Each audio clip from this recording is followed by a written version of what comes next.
Masih ingat kisah Nabi Musa nggak? Nabi Musa waktu tanya kepada Allah, ya Allah apa kau ngantuk? Nabi Musa belum pernah lihat Allah. Semua Nabi nggak ada yang lihat Allah. Yang lihat Allah nanti cuma penghuni surga. Dan nikmat terbesar di surga adalah melihat wajahnya Allah Azza wa Jalla. Semoga Allah karunia kita. Tidak ada Nabi yang melihat Allah SWT. Termasuk Nabi Muhammad SAW belum pernah lihat Allah.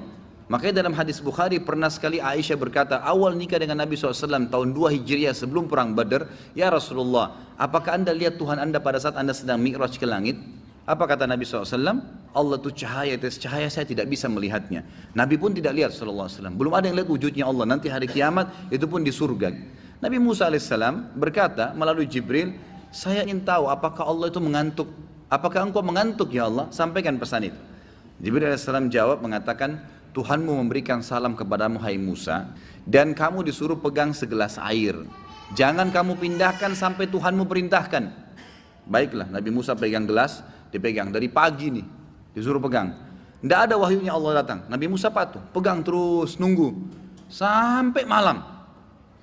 Waktu sudah malam, karena kelamaan pegang gelas, ngantuk Nabi Musa. Begitu ngantuk, gelasnya jatuh, tumpah air. Pada saat itu Jibril AS datang. Wahai Musa, Tuhanmu berfirman kepadamu, kalau Allah Tuhanmu itu ngantuk sesaat, maka alam semesta ini seperti air di gelasmu, berantakan semua. Allah maha sempurna, la ta'khuduhu sinatun, sina itu ngantuk, wala naum, apalagi tidur.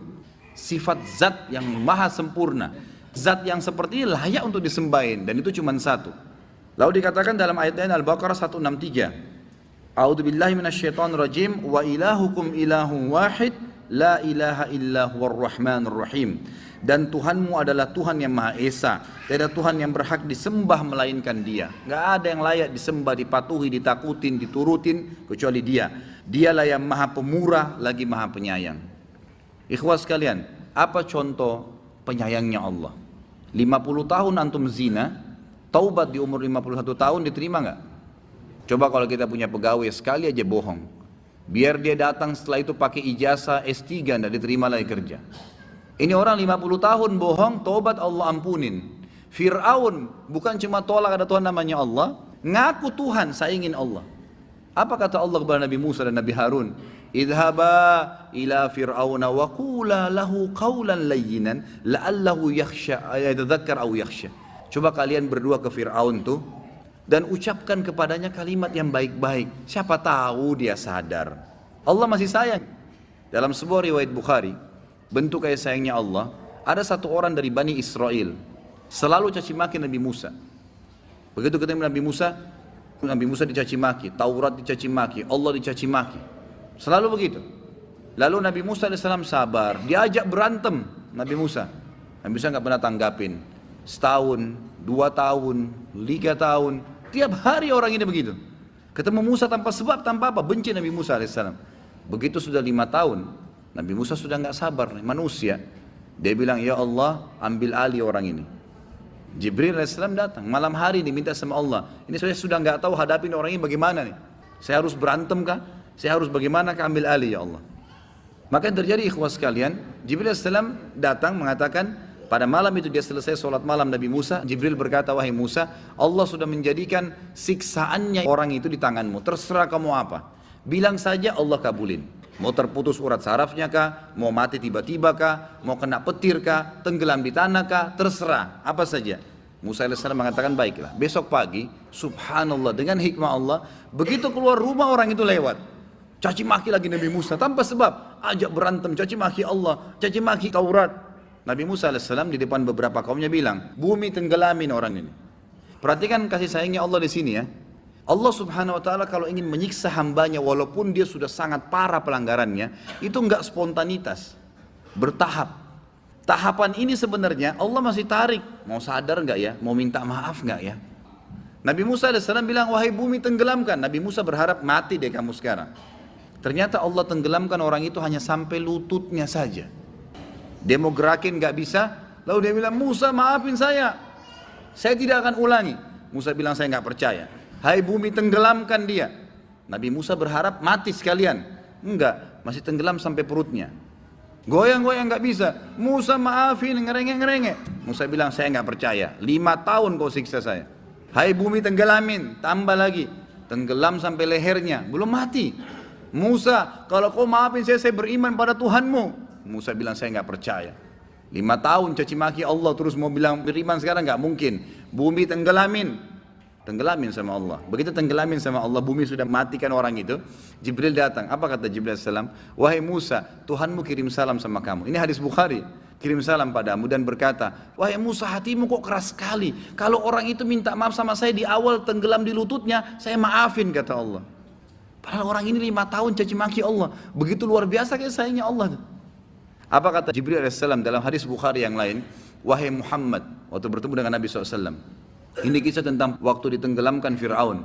Kata Jibril AS, wahai Muhammad, kalau kau lihat bagaimana saya masukkan di mulutnya Fir'aun tanah dari Laut Merah, supaya dia tidak bisa mengatakan, wahai Tuhanku ampuni. Karena kalau dia ucapkan, Allah maafkan.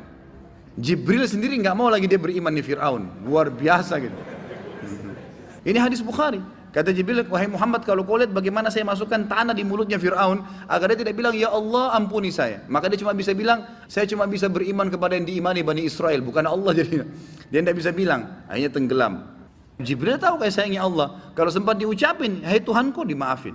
Saking luar biasa rahmatnya Allah subhanahu wa ta'ala. Makanya Allah itu memang Rahmanur Rahim. Kemudian juga dikatakan di dalam surah Thaha ayat 14. Allah berfirman kepada Musa alaihissalam, A'udzubillahi minasyaitonir rajim, innani anallahu la ilaha illa ana fa'budni. Sesungguhnya aku adalah Allah, tidak ada Tuhan yang berhak disembah selain aku, maka sembahlah aku.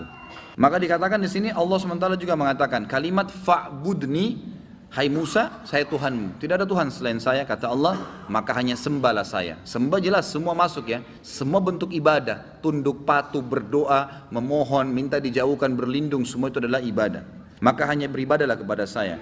Kemudian firman Allah SWT kepada Nabi Muhammad SAW, surah Muhammad ayat 19. A'udzubillahi minasyaitonirrajim. Fa'lam annahu la ilaha illallah. Maka ketahuilah dan sadarilah, yakinilah, tidak ada Tuhan yang berhak disembah, gak ada tempat untuk bergantung kecuali Allah. Kemudian juga firman Allah SWT seraya memberitakan tentang dirinya.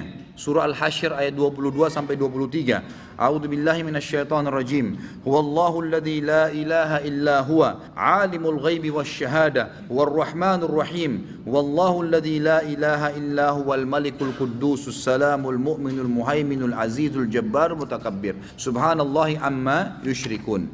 Di sini Allah SWT menyebutkan, dan ini memang sudah pernah disebutkan di dalam bab pertama kalau tidak salah ya. Di bab pertama Allah SWT pernah menyebutkan itu dalam surah Al-Hasyr ayat 22 sampai 24. Yang artinya dialah Allah yang tidak ada Tuhan yang berhak disembah selain Dia, yang mengetahui semua yang gaib dan semua yang nyata. Dialah yang maha pemurah, lagi maha penyayang. Dialah Allah yang tidak ada Tuhan yang berhak disembah kecuali Dia. Dialah Raja satu-satunya yang maha suci, yang maha sejahtera, yang maha mengaruniakan keamanan, yang maha memelihara, yang maha perkasa dan yang maha kuasa, yang memiliki segala keagungan. Maha suci Allah dari apa yang mereka persekutukan. Dialah Allah yang menciptakan, yang mengadakan, yang membentuk rupa, yang mempunyai nama-nama yang paling baik. Bertasbihlah kepadanya yang ada di langit dan di bumi, dan dialah yang maha perkasa lagi maha bijaksana. Ini sifatnya Allah SWT. Jadi orang yang menggantungkan nasib sama Allah itu luar biasa. Bagaimana dia bisa mendapatkan masalah-masalah seperti ini.